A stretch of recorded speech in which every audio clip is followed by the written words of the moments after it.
auntie o si kanang isa. Singalan na ng isa.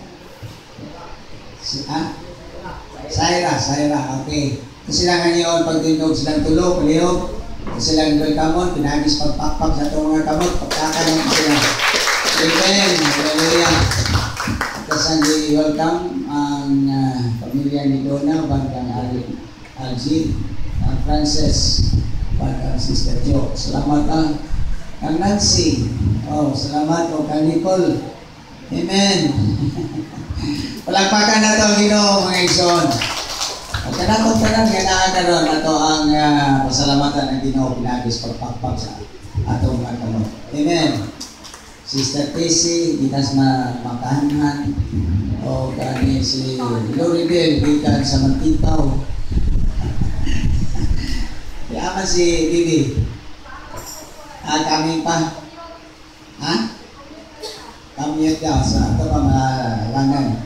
Anyway, taliwala sa panahon, itagaan ninyo o pagtagad sa pag-anhi sa ato ang hiniusan na pagsimba sa Ginoo niining adlaw. Today is the last Sunday of the month of January. Salamat kang Pastor Jay na makusganon naghalit sa ato ang paghangad. So ay inunta na ay mga padungog-dungog gayon. Anyway, diya ako sa kapagi nga mutubo ta sa atong relasyon sa Ginoo. Mutubo ta sa atong pagtuo pagsalig. So walay isa nga nigo o dili ay magnoto natong tanan. Apil si Pastor Manny ato. Apil si Pastor Manny, apil si Pastor J.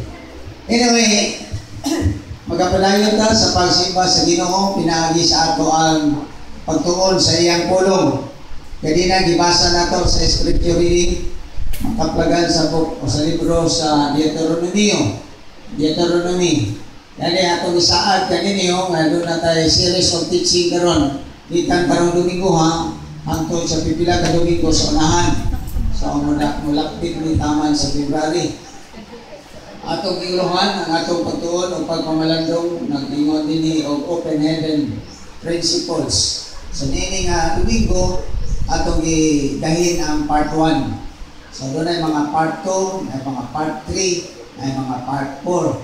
So ang ako mga pagpinumdum ka na itong tanan last Sunday na mang-imbitar ka sa Matagusa, mutambong sa ingon ni Ana na maka-attend sila sa part 1, then pasunod na hanggang part 2, part 3, o part 4. Kay makatabang ni kung wala tayo absent, aron yun na ito masumpay-sumpay ang maong mga pagtulunan sa ingon ni Ana makatabang sa atong pagkinabuhi.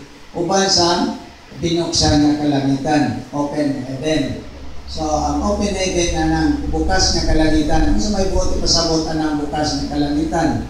Ipasabotan ng mga igsoon nga ang binuksan nga kalangitan nga ato ang nasabtan kanunay nga ang panalangin gikan sa kahitasan.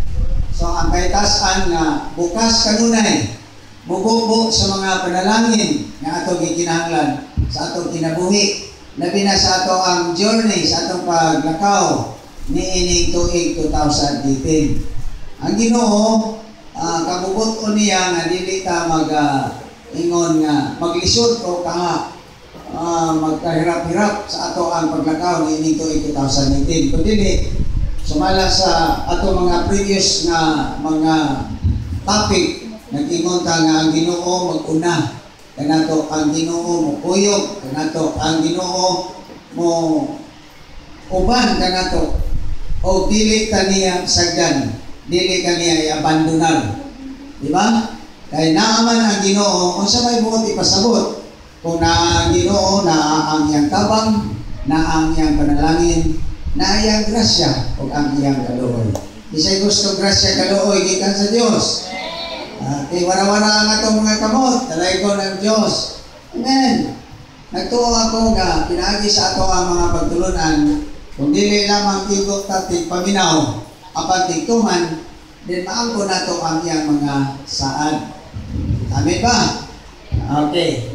Kapasawan sa makausapa ang sentro sa ato ang pagtuon. Deuteronomy 28 verse 2. No, naging din okay, manindog tang tanan. Kahoro nato ang pulong sa Dios pinagi sa pagsukli, pagbasa sa makausapa na nagaingon. Together, pray. All these blessings will come upon you and accompany you if you obey the Lord your God. Lord, salamat sa imong mga pulong. Dayon kanako pasalamatan ka. Kaya ang imong pulong mo'y kalanon sa among mga kalag. Mo'y iwag sa among mga dalan. Gani lamparahan sa among mga tiil. Ginoo, naa ang imong mga katawhan. Salamat nga naa sila'y mga idulungog na imong ihatag kanila. Makapatalingog sila samtang ang imong pulong dadon sa imong alagad. Salamat Ginoo nga ang imong mga katawhan anaay mga kasing-kasing. Mubati sila sa maong mensahe nga pagadadon sa imong alagad. Ginoong Hesus, tinaagi sa imong gahom sa Espiritu Santo, dihugi ang imong alagad, samtang imo siyang gamiton karon. Salamat sa tanan nga imong ibuhat o pagabuhaton pa sa among mga kinabuhi. Sa ngalan ni Hesus, Amen. O amen. Makapalingkod ka mo niya sa presensya sa Diyos.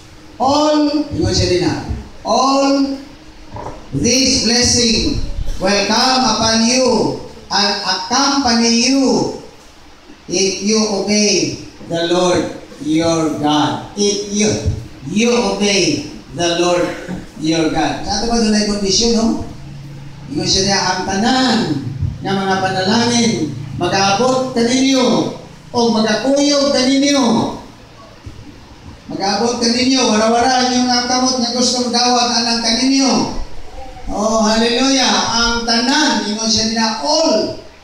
Nasa ato pa nilang mga butang spiritual, pagdili mga butang material, financial, physical, emotional, all man, di ba?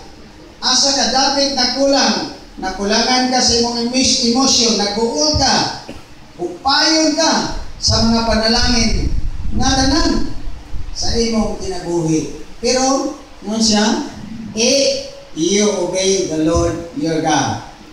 Hallelujah. The book of Deuteronomy chapter 28, taas ni siya mga igsoon.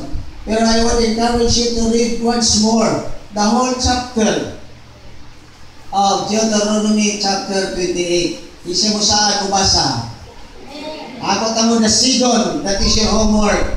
So that you will really understand kining subject nato o ang atong uluhan nga nagaingog open heaven, binuksan na kalangitan. Read the whole chapter of Deuteronomy chapter 28.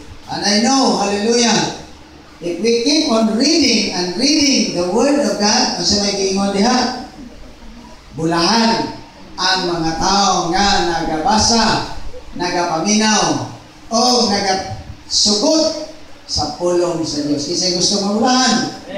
Oh, I know, nga kitang tanan gusto mo angkon pagkabulahan nga kinabuhi. Bulahan nga kinabuhi ining 2018. Siguro atong milabay tuig 2017, ang inyong mga kinabuhi, atong mga kinabuhi nagsagol. Dili tanan pagkabulahan apan nagkalain-lain nga mga pagbati na atong ang naangkon. However, if we only obey the Word of God, if you only obey the Lord, ingon siya niya, who is the Lord? He is the Lord of Lords. Did you say amen? Who is He again? He is the King of Kings. Hallelujah. So doon na ba yung mga hari ang mga subject dili mo tuo? Tuo ko kung naay hari ang tanan nga sakop sa tiyang ginarian, way rason nga di siya masugot. Can you say amen? Amen ba? Malipayon ba tayo musugot sa atong hari sa mga hari? Malipayon ba tayo musugot sa atong Ginoo o sa tanang kaginoohan? Amen ba? My introduction.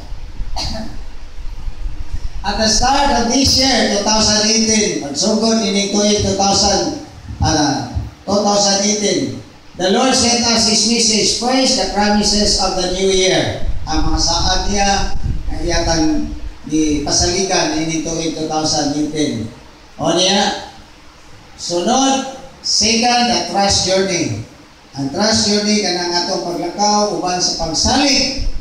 Ha? Mas musalig ko tas Ginoo. So akong ibalik kanino kanunay pagpainundong kanato. Mulakaw ta niini tuig 2018, dili lamang nato gipaminawan ang iyang isaad, kundi atong saligan. Musalig ka, mugunit ka sa iyang saad uban sa pagsalig. Then next, and the third, travel light. Ang travel light, mga igsoon, di ta magbutang og excess baggage. Ang atong isgutan about excess baggage last week, it is about our sin. Kana ba mga maduha-duhaon nga una-una, maduha-duhaon nga mga pagtuo. That's why bukat kayo ang atong tikang kay naa ka na pagka maduha-duhaon nimo. Ang tanan nga mga taong nagduha-duha nawala ang iyang pagtuo, ipulihan o dili pagtuo, ipulihan o kakulba o kahadlok, fear. So do not fear but establish your faith. Did you say amen? Okay. Then, travel line. These messages position us to receive the blessing the Lord has prepared to shower upon us. Kung anong tulong, mga igsoon, andam na bata, musalod sa mga dagaya na pagdalangin. Andam na! Woo! Hallelujah! Excited kayo kung muhalihan ni mga igsoon. Kaya I know, as I really declare always, nga karong tuiga, naaging kausaban sa itong mga membro financially, i-position ang tanan katauhan sa Diyos, nini nga congregation, in a manner na dili na talapait na sitwasyon, kundi kaya sumala sa Ginoo sa iyang isaad. Do you want to have that? Gusto ba ta makaangkon ni ana? So andama, pagsalod, ang imuhang panalangin niya diandam sa Dios. Kaya ang Ginoo gusto na mubukbo. Hallelujah! Yan ang ipabuhagay ang mga blessing nga yan diandam kanato. Gani iyang kabubuton. Nandili kita kalisod, kundi ingon siya. Niyan ako, aron doon na mo'y kinabuhi. Kinabuhi, puno sa kadagaya.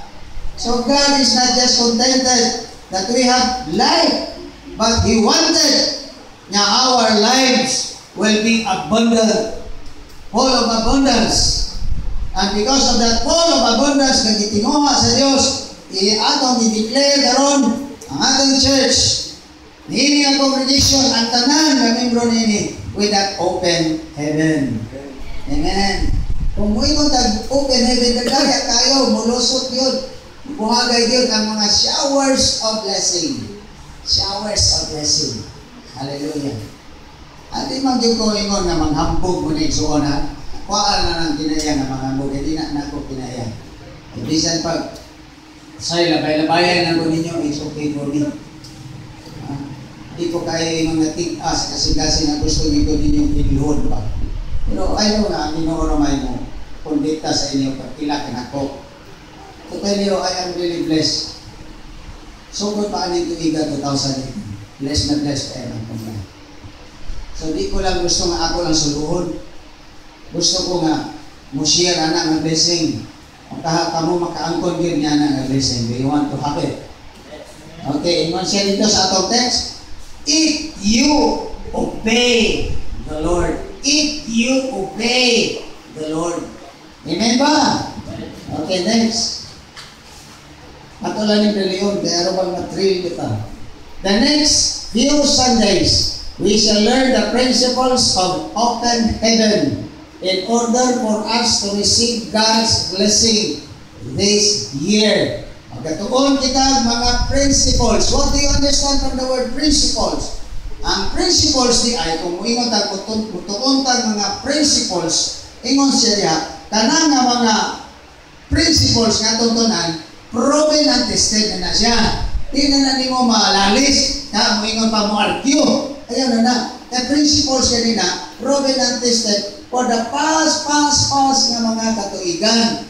Gikan pa sa una na itong mga kaginikanan. Kana nga mga prinsipyo nga atong tunan, tinuod na siya.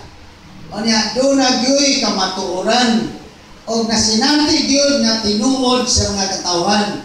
Dili lang istorya. Kung dili sila mismo they do not only know, but they had experience. Remember, they had experienced the effect of the principles na angay natutunan karon. You say amen? So these principles are not new to us. Hindi nga mga prinsipyo nga tutunan, hindi ni bago ka na to. Pero alang sa uban siguro, bago. Pero sa uban siguro, kinahanglan review na lang ni. So to reinforce ang atong pagtuo, nalipunon pa sa Ginoo ang atong pagtuo. Amen ba? Okay. These principles are not new to us, yet God wants us to refresh ourselves so that we will do and follow His commands. Yeah, doon na gilingon nga. Kung mag-refresh, meaning doon na ba na ito nga, kuhaan lang, sulay-sulay, pero huwag gilingon ng tinuod. So, kinahanglan atong i-refresh. No? Ang uban nga nakasugod na nga nagsulay-sulay lang, pag kinabuhay niya ito nga mga principles, karon i-refresh na to. Ato ang napason. Sa ingon niya na kung atong i-refresh, tuguti sa nga dili lang nga atong tigpaminaw, mag-refresh gani, kay pakyas mo na atong nilabay, ato nang ginabuhon. Can you say amen? Okay. Next.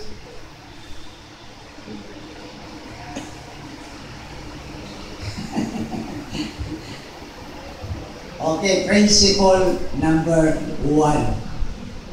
Okay. Ang singingon, together. Basa mo tanan. Principle number 1. Principle number 1. With the open heaven promised to us this year, angay natong timan-an o kaha sa bag-o nga wala pa makabalo, hinahanglan, nag-ingon ang atong principle na tunan, be a faithful tither. Binisaya. Saan pag binisaya? Together. Kinahanglan, magmatinud-anon ta, paghatag sa ikanapulo. Pagbalik sa atong ikapulo. No? Matinud-anon ta, pagbalik sa ikanapulo. Ano na siya? Principle number 1. So kung ako rin iskutan ganina, kaning nga principle, proven and twisted ni. Di nila ingon na natun-an nila sa head knowledge, apan sa tanan nga nagsulay niini nga faithful sila na sinati nila. So experiential knowledge. Hindi nga atong pagtuos Ginoo mga igsoon. Ang Ginoo buot siya nga dili lang head knowledge, kundi experiential knowledge. Dahil kamubuton sa Dios nga atong tuuhan ang iyang pulong. Bisan pa ang word faith, to see is to believe ang sa kalibutan. Pero ang ato is, ingon siya, now faith is the substance of things hoped for, the evidence of things not yet seen. Sa ato pasawa pa nimo pa na doon kay pagtuo, gihimo na nimo aron makita nimo ang ma-experience nimo ang resulta. Okay, ngano man ingon siya din na why na kuhatag ta sa atong ikapo. Letter A, Leviticus 27:30. What does the word tithe mean? A tithe of everything. The tithe is holy to the Lord. Leviticus 27:30. A tithe of everything from the land, whether grain from the soil or fruit from the trees, belongs to the Lord. Ang sanang word belongs. Di pa nagihan sa Diyos. It is holy to the Lord. So, ang ingon siya na letter A, tithe is holy to the Lord. Why it is holy? Because it belongs to the Lord. Can you say amen? Amen. Everything that is of God is holy. Salamat lang ta because God is holy. Ingon siya, worship the Lord in the beauty of His holiness. We will always acknowledge that God is a holy God. And whatever things that is owned by God is holy. Balaan. Amen ba? So if you have to memorize that verse, Leviticus 27:30, I hope, take note na nimo, dako na nimo sa inyong panimalay ko, mahimo memorize na nimo, kay dili ka makatuman kung di ka kahibalo. Kinahanglan ma-inform ka aron imong tumanon. Amen ba? So a tithe of everything from the Lord, whether grain from the soil or fruit from the trees, belongs to the Lord. It is holy to the Lord. Letter B. Tithes belongs to the Lord. Okay. Ang ingon na ato ang holy, kay holy man, it belongs to Him who is a holy God. You say amen? This verse establishes ownership of everything to the Lord. So if it is holy, it is not yours. It is of God. Ingon siya din na hinahanglan siya atong ilhon nga tag-iya ni iya. Satan. Amen ba? So, this verse establishes ownership of everything to the Lord. That is why we have to bring the whole tithe to the Lord because it belongs to Him. The word belongs. Kaya panag-iyahan man sa Diyos, dili na nimo dadon nga ihatag, o dili dadon gyud nimo, di man na imo. You say amen. Gawas og moingon nga give it to the Lord, wa ka makila nga iya na. Kay imong ila nga imong ihatag nato sa Dios. But the word that is used is belongs to the Lord. That's why nakingon siya nina, bring the whole tithes, not give. Can you say amen? Pantay na mga igsoon. Bring the whole tithes. The word, another word na atong i-emphasize is the whole. The word whole. It's W-H-O-L-E. What do you understand from the word whole? Ang tibuok, ang word niya sa Binisaya. Tibuok, dili paksian, dili kulangan. Ang tibuok na ikapo. Dag-o na to sa Diyos. Ngano? Because it belongs to Him. Amen ba? Amen? Okay, hallelujah. Next. Not tithing. Hindi na kayo. Ang dili paghatag o pagdala sa ikapulo is robbing God. Ilalo niya ng being a faithful tither. Ang dili mo hatag sa ilang ikapulo, ang dili mo dala sa ilang ikanapulo, the word there is robbing God. Kita nato na sa Malakay chapter 3, 8, 9, and 10. So i-take note lang namin mga igsoon din, basahon na ninyo sa inyong tagsatag sa kapanimalay. Kani, if we have the opportunity unta nga ma-plus, ingon si dili kayo ma-plus ang word, ang verse, pwede na diferensya sa computer. Kung na ma-plus, pero na technical detail kamay. Mayon ka ito mabasa, kaya alam, makita na ito, nga sa gyud ay ang kanang ingon robbing God. Amen ba? Anong basaha? Isa may mabasa din, kanang kusog ay tingog. Pag maggamit rin kong microphone, aron gyud nga, ikaw si, mas maayo ka mabasa din? Di kaya. In English, mo? Bisaya. Bako mo naging ka computer niya din. Bisaya? Oo. Ano mo naging ka to slot niya din? Yung ba na? Ha? Oo. Panalangin. Praise the Lord. Diba? Open heaven na natin yun. Long sleep na si. Sige, basa ko sa ulit. Gamitin microphone. Malakay chapter 3, 8 to 10, 9 and 10. Panawa. Tinood na lang atong libutan na not-tithing is robbing God. Sige. Paminaw kayo, mga igsoon. Basa. Malakiyas chapter 3, 8 to 10. 9 and 10. 9 and 10. Okay. Sakit ka ini nga verse ko. 8 sugod. Manguta na ako, matarong ba sa usa ka tawo ang pagtika sa Dios? Dili apan gitikasan ako ninyo sa unsang paagi sa mga ikapulo o mga halal. Gitunglo kamong tanan kay ang tibuok nasod nalikas kanako.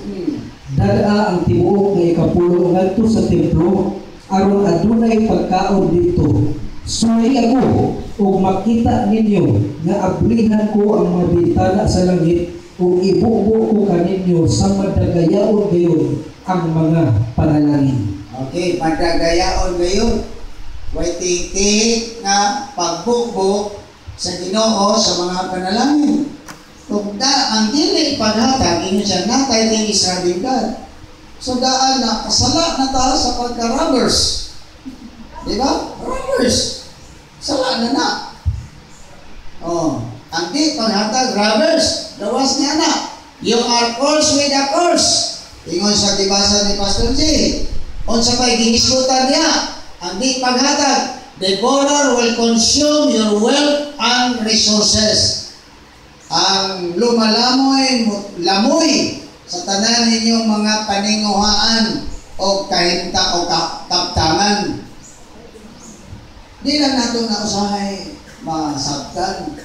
Kaya usahay magtumutumo ang tao. Sa ilang pagtumutumo, ilang ila na they have that freedom not to give, not tithing. Diba? Not to bring. Ilan ang option, and that is a choice. But if we have that freedom of choice by not bringing our tithes, what happened? Ingon siya din na, you will not be free with the curse. You will not be free with the devourer. Dili ka malibre sa pagka-tinunglo o dili ka malibre sa mga lumalaboy. Choice mo natin mo, pero naalagay kang sequence. Na ay lumalamoy, na ay course, na maabot sa imong kahintang. So, lahat ako katulog kung ang imong yung imagine na pait kayo ang imong ginabuhi. Asa man imong butang ang imong kamot, kumanda mo yung God. Di ba butang imong sa agtang? Di ba kurang bukat na kayo, di ba? Ano ba? Inana na ang course, na ang devourer, galamoy, hangtod, mahurot ang imong kaptangan, mahurot ang imong paninguhaan, walang nimo damhan na anaw, sama sa aso. Ay niyo? Dili na ang planos Ginoo, pero ang planos Ginoo, principles number 1 is, be a faithful tither. Amen ba? Ang sabi nito, saan sa Diyos, versikulo 10, kung dili ba nako ablihan ang kabuanan sa kalangitan o ibubo ko ang mga panalangin na watnay sarang kabutangan ni ini. Do you believe the word of God? Amen. So kung nagsaad ang Diyos, saad sa iyang mga pulong, kay gituuhan man nato atong tumanon. Dayon kay gituuhan man nato atong gituman, pula ka ang iyang saad na maabot sa iyong buhi. Ano ba? Next. Letter C. Tithers will have plenty. Those who are faithful tithers will have plenty. Ato na sa pabasahon si J. Proverbs chapter 3, verse 9 and 10. What does the Bible tells us?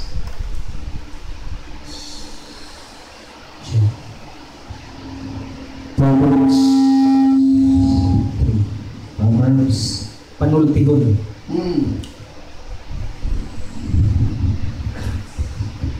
3:9 and 10. 3:9 and 10. Pasidunggi ang Ginoo pinaagi sa paghalad kaniya sa labing maayong abot sa imong yuta. Kung buhaton mo kini, mapuno sa abot ang imong mga kamalig ug manubra ang imong bino. Mapuno o panalangin ang imong kamalig o ang imong bino manubra. Overflowing mo na ang word. Overflowing. Kasi natin natag-blessing overflowing. Salamat sa pipila. Si Maymay, nagtuko, he is now enjoying overflowing blessing.